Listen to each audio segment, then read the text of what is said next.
bem? Tudo bom? Tudo ótimo? Então, vamos começar mais um Popstar Brasil e a gente vai falar sobre coisas maravilhosas.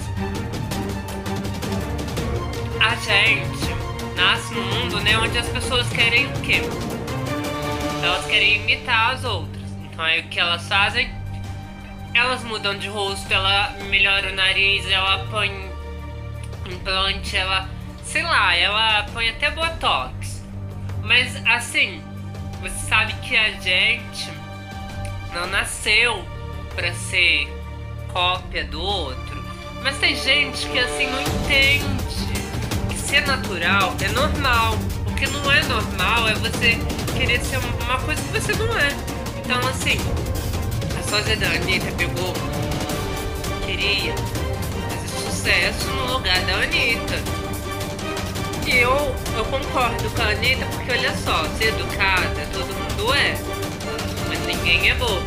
Então, a Anitta nunca vai dar a fama dela pra você, querida, presta atenção, né?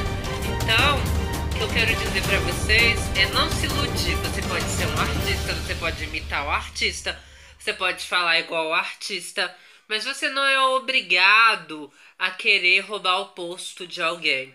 Então, querida, vai com Deus, vai lavar uma roupa, vai estudar, vai trabalhar.